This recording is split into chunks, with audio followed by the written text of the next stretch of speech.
Parent Entrepreneur Power, conversation number 143. Parent Entrepreneur Power.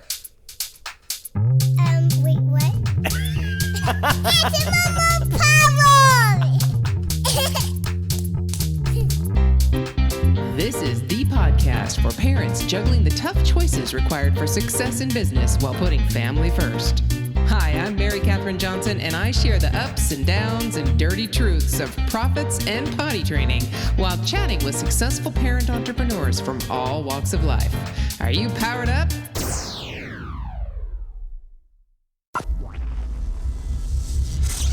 Hello there, Power Parents. Guess who? Mary Catherine Johnson here. We're going to take a little bit of a different approach to this whole parenting and entrepreneurship thing because my guest today is Kathy Fettke. She is the co-CEO of Real Wealth Network. Hey there, Kathy. How are you today? Wonderful. Thank you. Yay. I love wonderful. I really don't do well when someone says they're doing terrible. So wonderful we can work with. Definitely. Well, welcome to the conversation. I really want to start off, and typically how we start off is your once upon a time story. So tell me, in your story, how did you get into this whole parenting and entrepreneur gig? Which came first, the kids or the business? I've had lots of businesses, but the kids came before this business. Aha. Okay. And so take me through that. How did this whole thing start? You said you've had lots of businesses. When did you actually start as an entrepreneur? Oh, I was very young. I think I was in my early 20s. I actually worked as a Jägermeister girl. This is kind of funny, but I was in college, and what better way to make money than go around and buy people drinks at bars in San Francisco? There you go. That sounds like an interesting story in itself. Well, what ended up happening, it was it was fun, but I also found that I didn't want to work for that company. And I became kind of famous in San Francisco for going into these different locations and throwing a really great party. They sometimes needed somebody to just, start things going, get people communicating. And so I ended up starting my own business with the Bud Girls and the Sky Vodka Girls and so forth. And from that, I ended up being known as this agent in San Francisco who represented women, beautiful women in the area. And so then I became a talent agent and was able to book these people into movies. And so it just one thing led to another. Got Very it. exciting. Isn't that amazing how that works, though? Once we start into one direction, other doors open. But, we don't even know those doors existed unless we actually take a step that direction. Right. Yeah. Wow. So okay. Fun. So you did the talent agent. Any particular movies that you were able to influence with your talent? Yeah, we were able to get our models into the Rock was a big movie at the time. Mm-hmm. Alcatraz on San Francisco. It's Yeah. a good one. And just lots of sitcoms. And, San Francisco isn't LA, so there's not a lot of big movies that come, but there were enough that we kept our people busy, and it was kind of a little bit of a different niche. And I think that's important to understand. These weren't trained actresses by any means, but they were friendly and fun. And I guess the sense is raw, whereas sometimes a trained actor can be too trained. Yeah. And so it was more of a fresh look, and the movies, they loved it. Wow. So tell me more about what you mean about a different niche and how that's important to bring it in. And I'm sure that relates to what you're doing now, but kind of take me through that. How did that niche idea lead you to the next business, or did it? No, most of what I've done has been by accident. But also, I would say most of what I've done stemmed from seeing an industry that was either not acting in integrity or I knew I could do it better. And so it was either improving upon an industry or fixing it because it wasn't being fair to customers. So one of the things that I was doing also at that time was I was taking acting classes myself. I wanted to be in the movies. So ironically, it was interesting that I became an agent. I would actually submit my own headshot. Sometimes I wouldn't tell the company it was me. I had a stage name. So that was part of the influence. But what I found was a few things. There were a lot of schools out there telling people that they would make them into stars and giving them these acting classes, which there's nothing wrong with that, but they didn't have good acting coaches and they were just ripping people off. I won't say any names, but they were big names and making promises that just weren't true and really ripping people off their life savings or their the savings they had for their children's college or anything like that. And it was so unfair. So I thought, well, all I have to do is create an acting school that's actually legit, that has good, solid talent. And that's what I did. So because I ended up again, by accident, creating this agency and then being known for having this agency of beautiful women, I got attention of the casting directors, gee, no surprise. And then they started booking our people, our girls. And then I started thinking, well, shoot, these girls are getting roles. Let's train them, let's get them into acting. And so I had the casting directors teach the classes because they knew exactly what the companies were looking for and what the movie producers were looking for. So I had really legit people teaching acting. It just really wasn't that hard to move to the top, when you offer quality.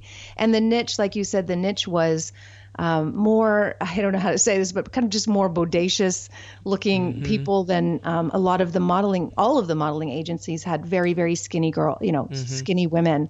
And that wasn't necessarily what the film industry was looking for. Right. So there wasn't really an easy crossover between the modeling and the thin woman. There wasn't an easy way, an easy path for that person to make it into movies. Yeah, apparently. I mean, at least in San Francisco, I'm sure in LA, they've got everything. There's enough actors for everything. But at least in San Francisco, most of the models were very tall, very tall. That was another thing. A lot of times the male actors aren't that tall. So it doesn't work to have a really tall, thin model. And, the people in my agency were shorter, kind of more regular people. Yeah. So it worked. Yeah. What a concept. It was totally by accident. That was a long time ago, though. Yeah. So then, okay, so you did that. And it sounds like what an amazing experience that was. I mean, first off, San Francisco is an amazing city. Did you live in the city or did you live outside? I lived in the city and, being young and in my 20s, it was a blast because I would pull up to any nightclub in San Francisco and they knew who I was. I'd come out of a limo with 10 of the most beautiful people with me and we'd go straight to the front of the line. And oh, yeah. It was fun. But, then I met my love and all of that suddenly wasn't interesting anymore. We grow up at some point. Yes, hopefully. Some of us don't, but most of us do. Yes. Well, hopefully we never grow up, but we evolve. Evolve, yes. And different things are important. And that's usually what growing up, quote unquote, means. We realize that things are a little beyond what we look like and how many clubs we can get into and, all those kinds of things. So then you met your love and then what happened? Well, then my career was just not congruent with my new priorities, which was my soon-to-be husband. When we met, it was instant. Oh, just one of those, I already know you. And he proposed to me in 10 months and we were married in a year. And I obviously had no interest in going into the clubs or even being in that world of, in the movie world, which was extremely demanding. I was kind of doing a lot of things. I was also working in newsrooms on the side. I love to be in the news. And all of that was just too much for my new lifestyle, which was to start a family. So when I got pregnant, I just thought, I just want to be a stay-at-home mom. I'm just going to put all this on hold. And I sold the agency and I quit my job in the newsroom at Fox News. And I was a happy housewife, thrilled, loved it. Yes. Yeah. Until? Well, then at that time, my husband's career was taking off. He is the author of Extreme Success. He was he was in the first ESPN X Games. and as a bungee jumper. Oh He's my. bungee jumped off Half Dome and the Golden Gate Bridge, and he's done crazy stuff, surfed hurricane waves, and jumped out of airplanes. And so he wrote a book on breaking through fears, and how fears can hold us back, and the ways that he was able to break through his fears and able to do extreme sports, and how that applies to business. So he was just really taking off. He was traveling all around the country on every national news station and newspaper, and all was well. We bought a 4,000 square foot house, 6-bedroom home. It was my dream. Had an organic garden. I would cook every day. And so one day I was cooking these vegetables I just picked from the yard, and I had my little kids running around and doing art on the table, and I was in bliss. And, I had granite countertop. I'm just saying, some things at that time, I was like chopping my vegetables on my granite counter, and I just was happy. And my husband walks in not looking happy. Uh-oh. He had tears in his eyes and dropped everything, because he never cries about anything unless it's happiness tears, but these were not.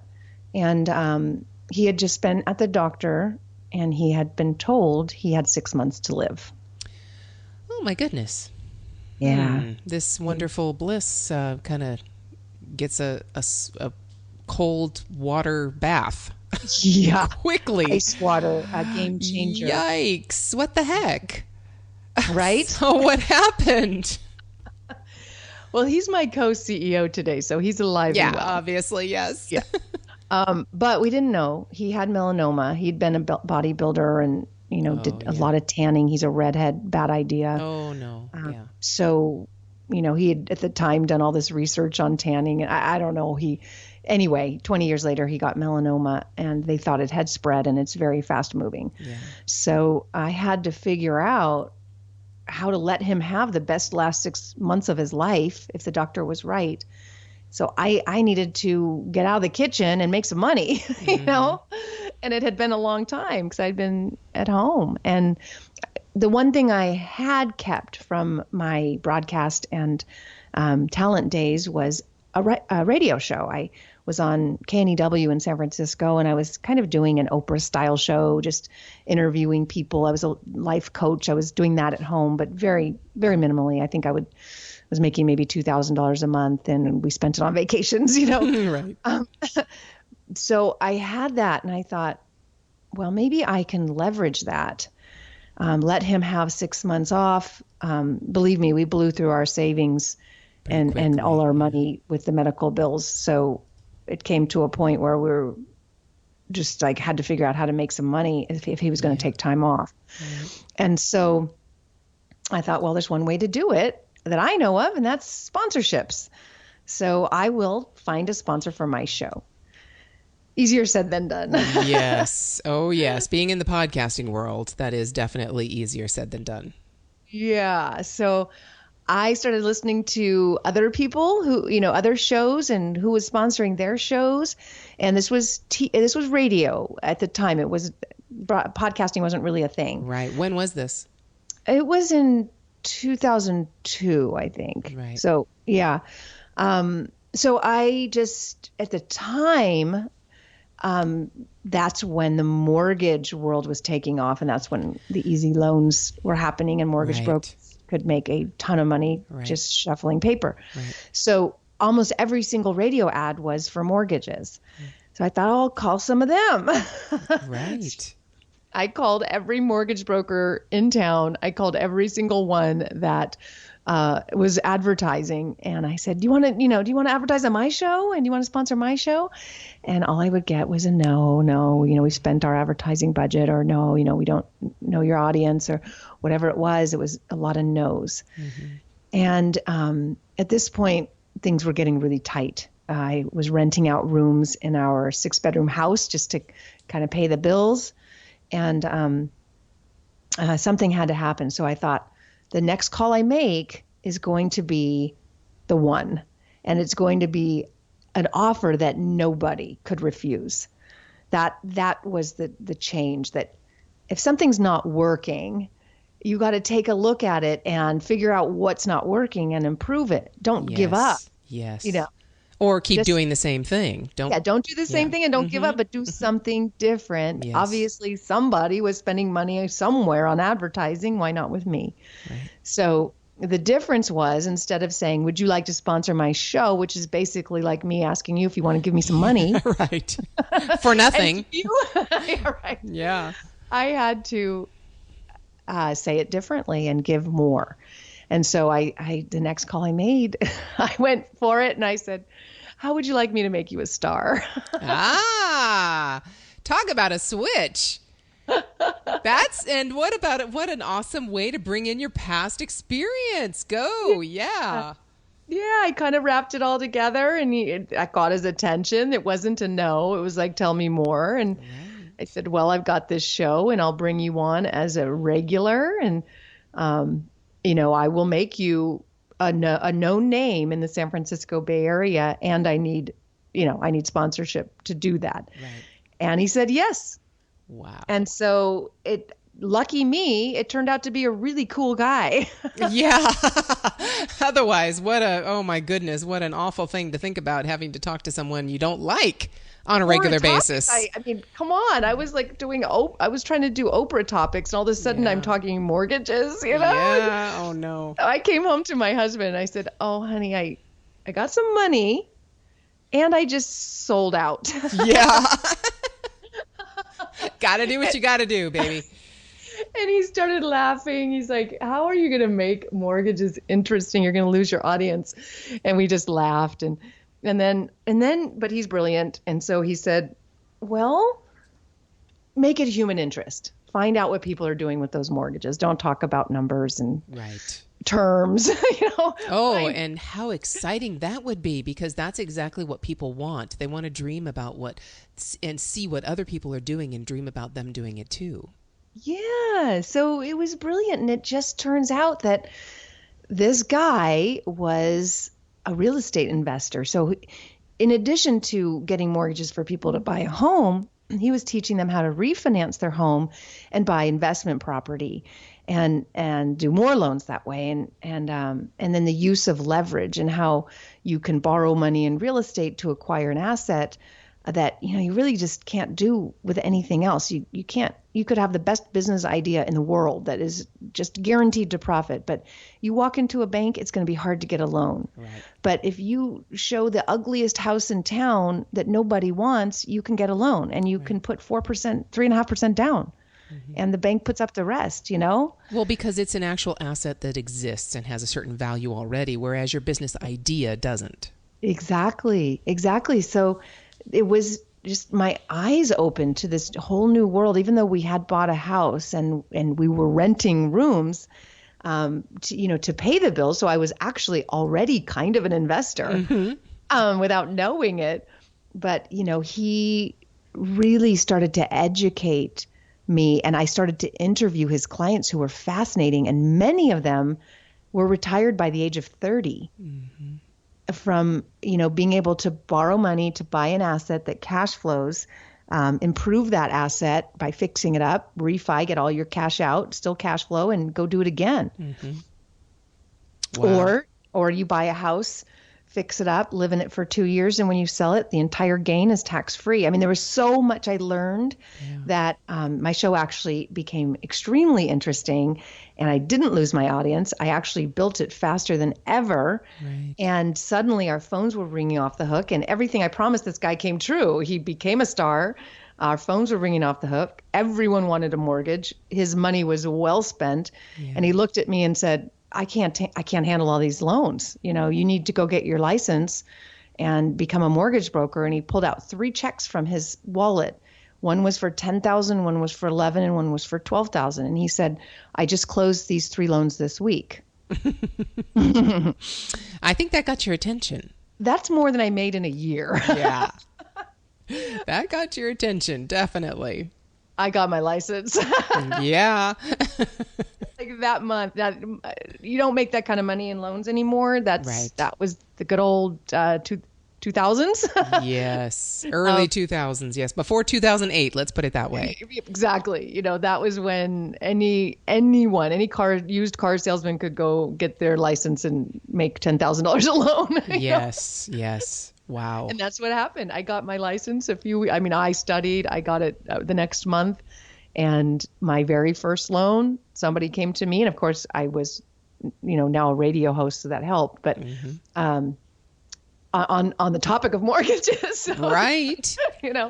And so my first client was someone from the show. He had $1 million loan. He wanted to refi it, lower rate, take some cash out, go invest. And what I didn't realize was that 1%, that's $10,000. I made $10,000 commission on my first deal. If I were greedy, I could have made 30,000, but that would have meant charging him a higher interest rate. And I didn't want to do that, but others would have. Right. So it was like a whole new world. Right. But again, sounds like a very similar situation like you did with the modeling and talent. Like you said originally, you saw an environment that wasn't being fair, even though it wasn't you that were deciding whether the loans would be backed or not, whether the underwriters would be able to cover, or, whether he would be able to pay his bills or anything. You weren't involved in that part, but you definitely could have gouged the system even more, just like everyone else was, but you provided a service that was fair to the customer. That was probably a unique place back then, would you say? I think I could have been the only one, honestly. Yeah. And I think it's because of my husband. I came home, I submitted a loan shortly after that one I just told you about. And the underwriter from the bank, this is from the bank, came back and said, this person doesn't make enough money to qualify. And I'm like, oh, okay. They said, so we changed the income. And I was like, oh my goodness. You could do that? And they're like, yeah, now he qualifies and it'll close next week. And I came home and I looked at my husband, Rich, and I said, does that sound okay? And he said, no, that sounds like fraud. Yeah. And I said, but everyone's doing it. Even the banks are telling me to do it. And he said, well, that doesn't make it right. Yeah. And what an amazing thing. I mean, okay, so before we keep going on that, because I know that led you to this Real Wealth Network, which is different from just doing the loans like you were then. So, but bring your kids into it now. So you were this wonderful homemaker and cooking and granite and organic and, Bay Area and everything's wonderful. And I could just see you, a modern day June Cleaver, right? The made up and perfect and, Bay Area. And I know that because I'm in Northern California. So I know what that looks like. Okay. Well, no, let me be clear. I was working at home and I had dirty hands most of the time because I was gardening. And I was in shorts and a t-shirt. No, there was. I know. But the image we're painting, right? Okay, the images, I looked beautiful every day. Oh, yes, let's just pretend that. Yes, you were the modeling. I mean, come on, go with it here. All right, no, anyway. But still, you're a homemaker, right? And your husband's this hard-charging, taking risks, breaking through fears and all these things. And you come back to that place where he walks in saying he's not going to be around in 6 months. And you have to switch things. So we kind of skipped the part where how did you switch those roles, or what did you do with the kids, and how did all of that fit in so that you took over the finance part of it so that he could heal and do whatever he needed to do or have at least a wonderful life for these next 6 months. Take me through that a little bit more. We glossed over that quite a bit. But, how did the kids all fit into that? What ages were they at that time? Our oldest was, I think, 7, and our youngest was 2, or somewhere around there. And that was, I'm going to tell you honestly, I refused to believe it. So I wasn't that sad, honestly. It was more like, I'm just going to let him relax. Right. But there wasn't one part of me that allowed myself to believe the doctor was true. Mm-hmm. Unfortunately, he did. Rich spent too much time online, and he would tell people that he had melanoma, and they would go, "Oh yeah, my dad died from that," or "Oh yeah, my boyfriend died from that." Don't tell someone that. No, definitely not. It's so bad. And then he'd go on the internet, and it's like the statistics are ridiculous. So he just. As a motivational and inspirational speaker, he kind of lost it for a little there. Well, of course. And then he remembered. We actually have a friend who's a healer who came over and talked to him a little bit and he said, "Wow, how much of you believe you're going to live?" And Rich said, well, 80, 90%. And our friend said, and looked at him with the power of Jesus Christ is what it felt. It was like he looked at him and said, that 10% is killing you. Yes. The 10% doubt, you got to overcome it. And in that moment, Rich was like, wait, no, 100% of me believes I'm going to live. Wait a minute. Yeah, sure. Oh, no. And he just shifted it. And then, he went through more testing and, everything was positive after that. I'd like to say it was a miraculous healing. I don't know what happened. All I know is there was no cancer after that. Yeah. So it worked, and they cut out the melanoma, but what they thought had spread, it wasn't there. It wasn't there. Yeah. Wow. But in the meantime, there, like I said, we did everything we were supposed to do that our financial planners told us to do. We put 10% aside for emergencies. Let me tell you, 10% is gone real fast when you have cancer. Yeah, medical bills, especially now, it's really it's so messed up for most of us, for many of us. For me, specifically, my medical care is nowhere near what it was before, but it cost me double. So, it's pretty scary place. And I can't even imagine being in that place and having to think about paying the bills and also getting myself healthy. Yeah, it was terrifying. And so, what seems like a blessing can be a curse. What seems like a curse can be a blessing. That's an old saying. Yeah. And so here we'd bought this, 4,000 square foot home with a $4,000 a month mortgage payment. Yeah. And, I'm like, how am I going to cover this? I was making $2,000 a month before, as a stay-at-home mom when I was doing personal coaching. And so all of a sudden, that curse of this mortgage became a blessing because it's like, wait a minute, we've got 6 bedrooms. Right. There's only 4 of us. We'll put the kids in one. That leaves 3 rooms. Let's rent them. Yeah. And then I found this program of exchange students. This is actually pretty funny, but exchange students who wanted to experience an American home, and you could put 4 in a room, and they'd pay $600 each. Oh my goodness. We had every night, a huge table of people from all over the world, and it was actually a really fun experience. Amazing. The kids would meet. Our kids were having dinner with people from Indonesia and Japan and Thailand. Wow. What an amazing opportunity all around. Yeah. It was like before Airbnb was a thing. Yeah.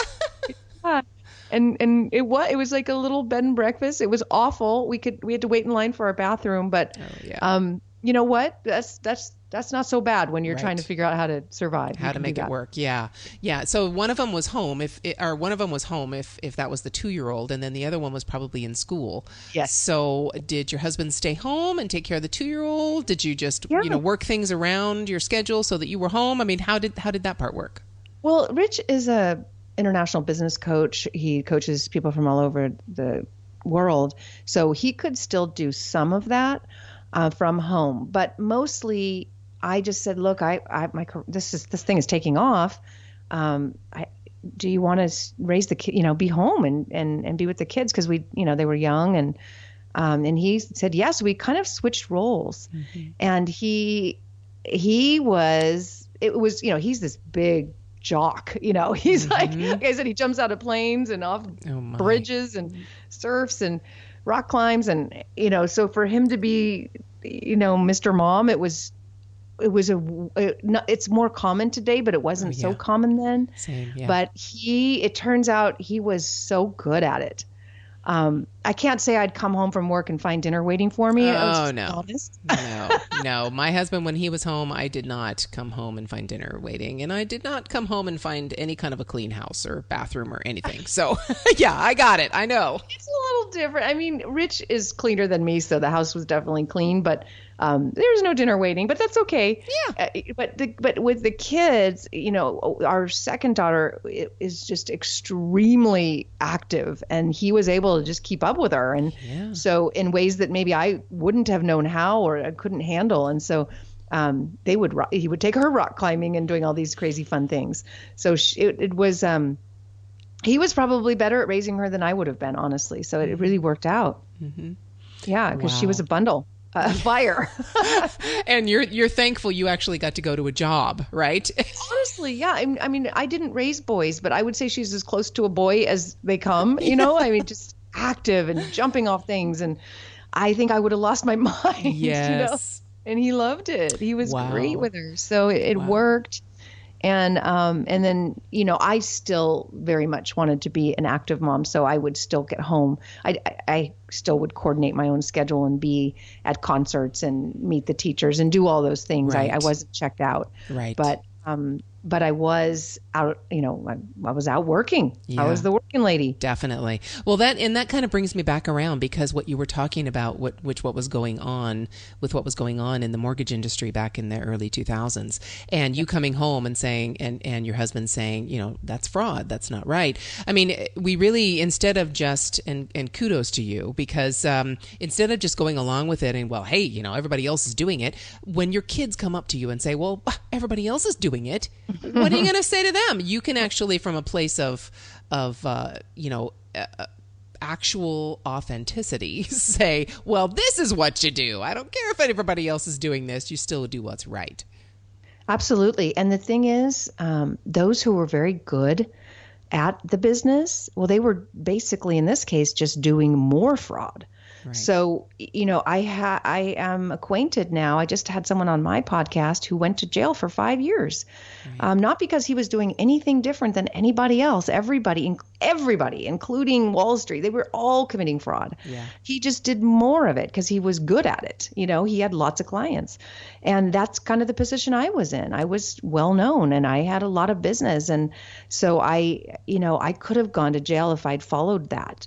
Right. Instead, I couldn't do it. It was the same in the acting world. I would watch people just lie to people and say, oh, yeah, I can make you a star and it's going to cost you $10,000 or whatever. And then they'd give them this horrible, horrible acting classes. And I just couldn't do it. I would have nightmares about it. Yeah. And it was the same with mortgages where, people would come in and they'd want a loan. Like this elderly couple said, we want to refinance our home, take $300,000 cash out, which was pretty much all their equity. And they didn't have a lot of money elsewhere. They didn't have a huge retirement. And they wanted to take the $300,000 out and give it to their kids' startup. And I looked at them and said, I can't do that. I just don't recommend that. I actually know this kid. Yeah. Don't tell him I said so, but don't do this. That. And then they go, okay. And they go to the person next to me and they get the loan. Oh, no. Yeah. You know what happened. They lost it all. Lost it all. Yeah, exactly. Yep. Yeah. So that's it. So then, okay, we we're spending our entire time just talking about your story, right? I mean, it's fascinating, and thank you for sharing it with us, Kathy, and thank you for being really more authentic and a little vulnerable in some areas, because we are all going to learn from that. But now take me through 2008 hits, and you're in this wonderful mortgage business. What do you do? Well, it was a little bit before that I saw the problem. I mean, it's common sense. I really have found in this business that, or in anything, it just comes down to common sense. Even in the stock market, you look at it today and common sense would tell you something's wrong, but nobody's listening. Yes. Right. Oh my gosh. It's so scary. It really is terrifying. But, the masses are still investing, and foreigners are coming from all over the world and investing and driving it up further into mayhem. But at the time, it didn't take much to go, something's wrong. I had a young girl come in who she wanted a loan from me, and it was one of those teaser rates where they would literally qualify the person on a teaser. I mean, a portion of what the normal payment should be. Right. And so I could easily qualify her. But I looked at her and I said, you realize that when this adjusts, it's more than you make. Right. And she goes, oh, well, that's okay because the house will be worth more then. I'll just refi. And again, I couldn't do the loan. I said, I don't feel right about doing this loan. So she went and got it somewhere else. But I had flyers on my desk every day saying I could lend up to $5 million, no income, no assets, nothing needed, fill out a paper. Oh my gosh. So it really didn't take much, but to figure out there was a real big problem. Right. But I also had this radio show where I had a platform that people were willing to share their information on. So I had Kiyosaki on, and I had Dennis Kaminsky, and I had big time experienced investors on where I could say, what in the world's going on? Is this normal? Right. And so I learned pretty quickly that no, it was not normal, and that big time investors were not participating in this game, in this gamble. Right. They were getting out. Right. And so they were identifying the markets that were overheated, and certainly California was one of them, and they were identifying the markets that weren't. So a common misconception is that the whole world fell apart. It didn't. Right. It was just the bubble markets. So, they were telling me we're selling everything in the bubble markets, California, Florida, anywhere on the coast we're selling, and we're buying in this place where there is job growth, population growth, but the housing is 28% undervalued. Any idea where that was? North Dakota. Well, no, Texas. Oh, okay. Dallas, Texas. 28% undervalued. Homes there were like $90,000 and salaries were $90,000. Like it didn't make sense. Goodness, yeah. Salaries were $90,000 in Walnut Creek, but homes were $1 million. Yes. So, right. So so I advised all our listeners, get out, sell. And I arranged teams in Texas who could help these people buy properties in Texas. So that was the beginning of Real Wealth Network was, number one, understanding market cycles. Number two, identifying when to sell and when to buy, and then setting up teams in those areas to help people do it.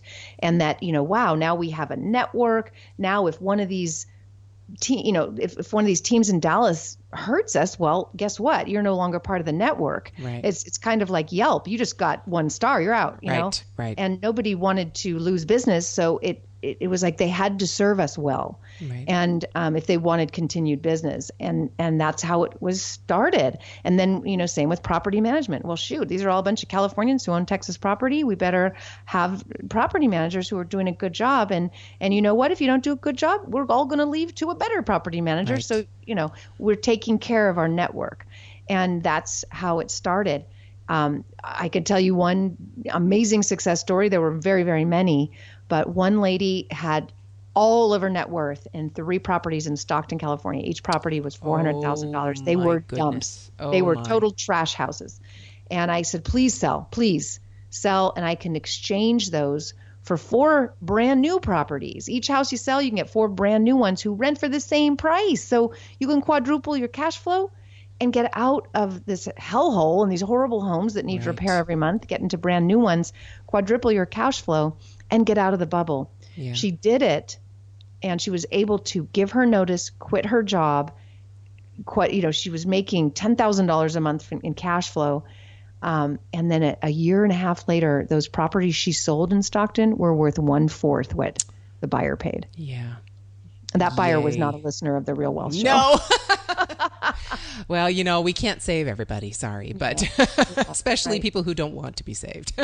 Yeah. Wow. But I have to ask you with that, because I know there are people listening, and we're saying all these things, and you and I living in California know exactly what we're talking about, and many of the people may also. But there are some of them that this is like just words, and it doesn't really hit home. At least in the sense that they haven't necessarily, or they may not have been through what you were through. Or if they were, they either didn't see it or someone didn't tell them. And they just went ahead and contributed or participated in what was going on. And I have to ask you, based on that, what was that? Besides, and I don't want to minimize integrity, because it's a very, very important aspect of human behavior and who we are. But what really made you make those decisions when everyone else, almost everyone else, was going the other direction and felt the ramifications of those decisions? What really is it? What was it that made you take the other direction and act on it? I think when I look someone in the eye, I have to do the right thing. I couldn't, in all of my experiences, I just couldn't do something that would harm somebody else. And whether or not it benefited me, it wouldn't benefit me. Mm-hmm. So, it might benefit for the short term, but it hurts no one in the long, it helps no one in the long term. Right. So, if you want, I think it just comes to self-control. If you want something now and you're willing to do anything to get it, well, you'll get that thing now.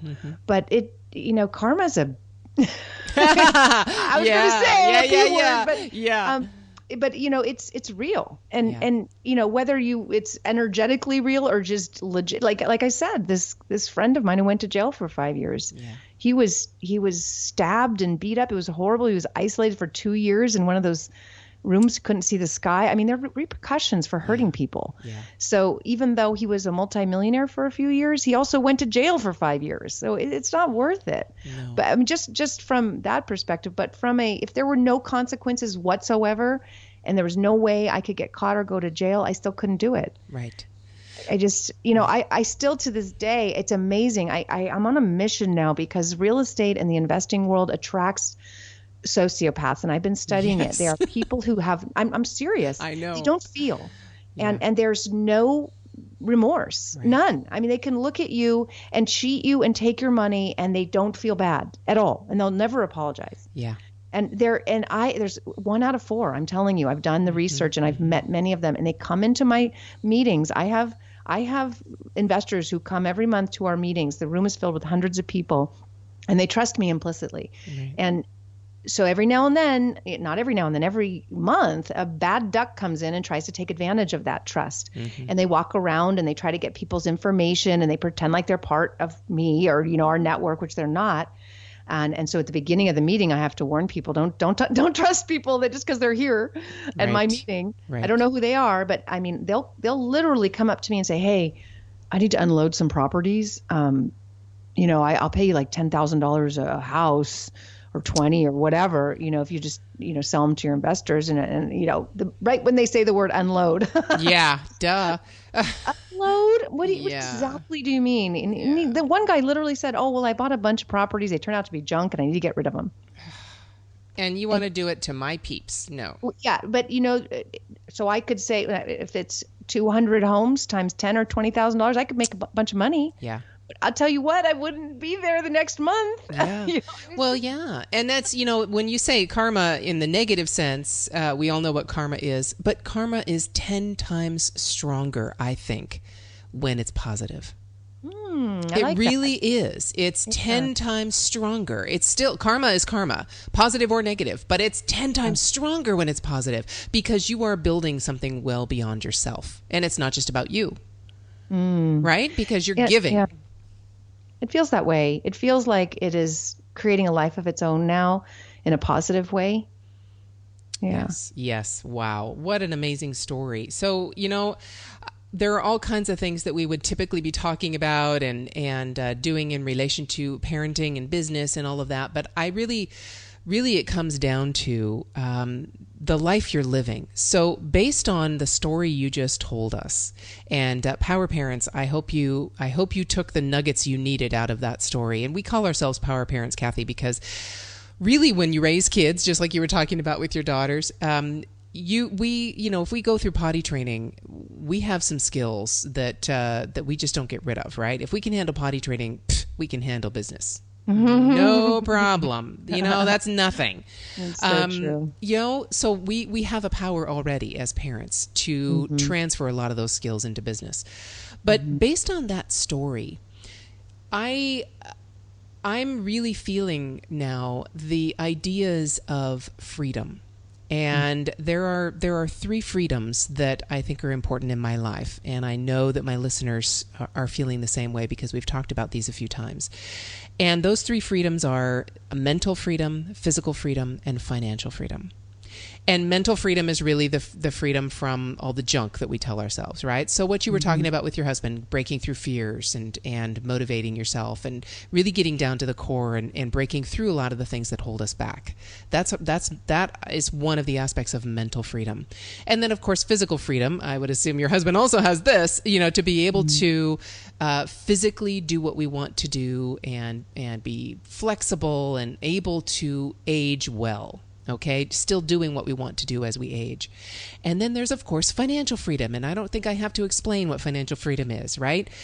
So out of those 3 freedoms, first off, are you working toward them? And if you are, have you reached any of them? Or is it really still just a process?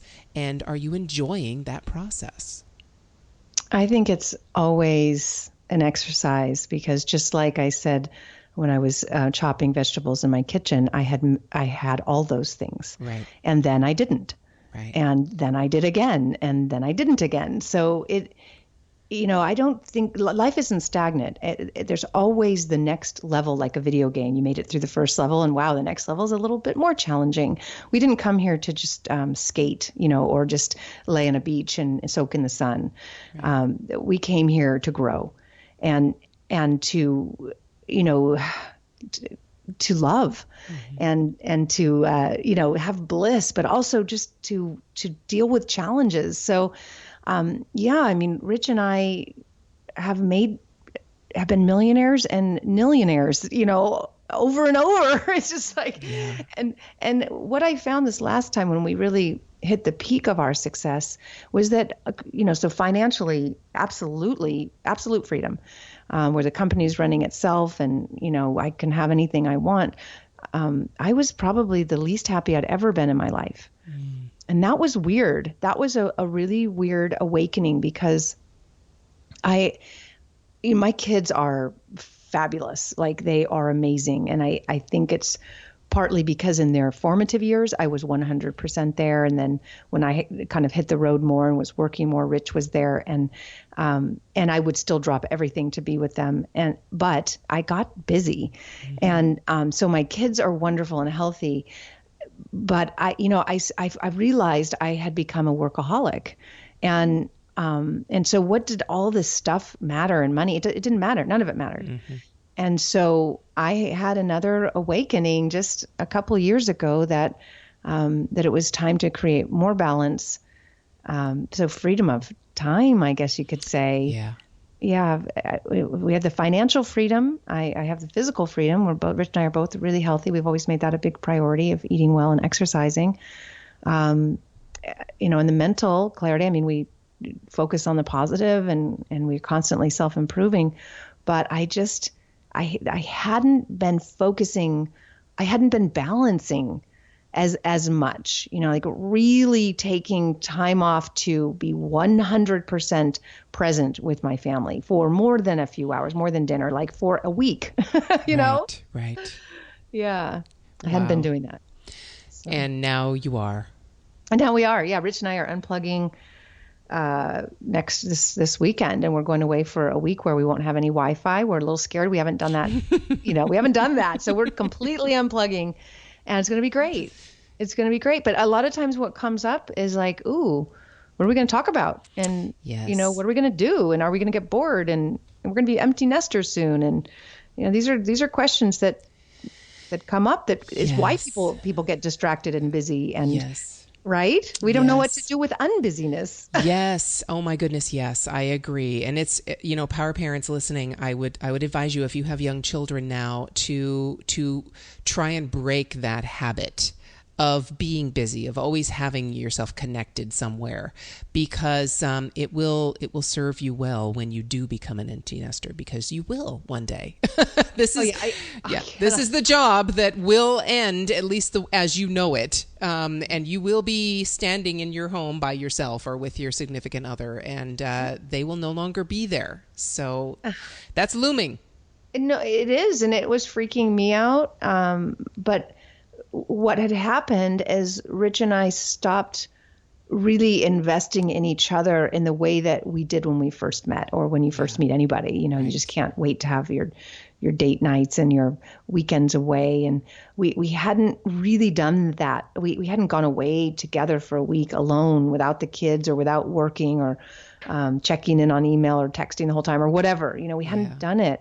And it was taking a toll. We were becoming business partners and parents and friends, but the romance we hadn't invested in, and that's totally changed. We have spent the last couple of years really focused on it, to the point of taking like tantra classes and even taking couples counseling, even though we don't fight, but just to go deeper. Right. I would say, in addition to what you said, take that time to be present with your children. They grow up quickly, but do not lose the connection with your spouse, because you don't want to be sitting in that empty nest kind of looking at each other going, who are you again? Who the hell are you? Yeah. And what are you doing in my house? Yeah, really, it's seriously, it is that way. And, that's really, Kathy, the way I define mental freedom is to be able to have that connection with yourself deep enough so that you can reconnect with your spouse, your significant other, your whoever it might be, so that you can be present with them. You can see them as they are, and you don't just see them as a role.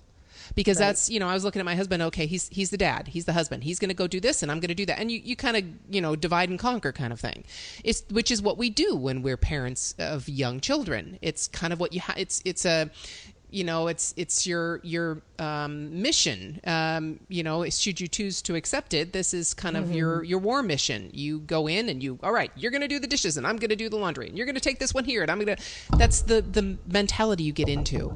And if you don't get that connection back with yourself and your spouse, you're going to be looking at that person going, and I can only imagine this is why a lot of divorces happen when the kids leave, because we don't know who that person is anymore because we're still in that role.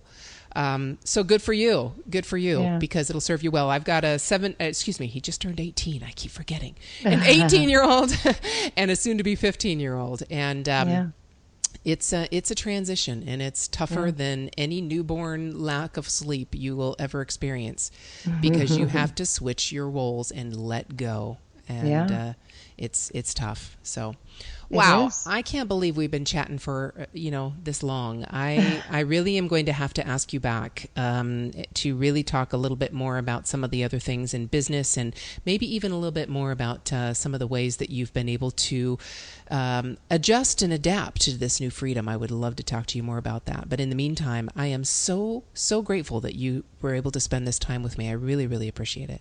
Oh, thank you. It was fun. Well, I don't know about you, but I really enjoyed that conversation with Kathy. Her just the colorful story that she shared about her life and all of the adventures and the difficulties, the hard times, the slaps in the face with adversity, and then picking up and moving forward and using previous experience and using her story, her own personal story, to get to where she is today. And that's all I would want to leave you with, is besides listening to the story and hopefully getting some nuggets of information that you can use in your own business, how is your story able to set you up for success in whatever it is you're doing? How can you bring, because I know everyone listening to my voice has had things in their life that have led them to where they are right now that no one else has had. So even if it's you're married or you have kids and you think it's a regular, normal, quote unquote, normal life, there are things you've done that other people haven't. How can you take that story and weave it into what you're doing now, weave it into your business, weave it into your conversations, so that people take an interest in you beyond just your business, but part of your personality and the way your personality thrives in your business? So I hope you enjoyed that conversation. I really hope you visit all of the information on the show notes, parententrepreneurssuccess.com/PEP143 for any of the links that we talked about. And you know what I always say, enjoy the journey.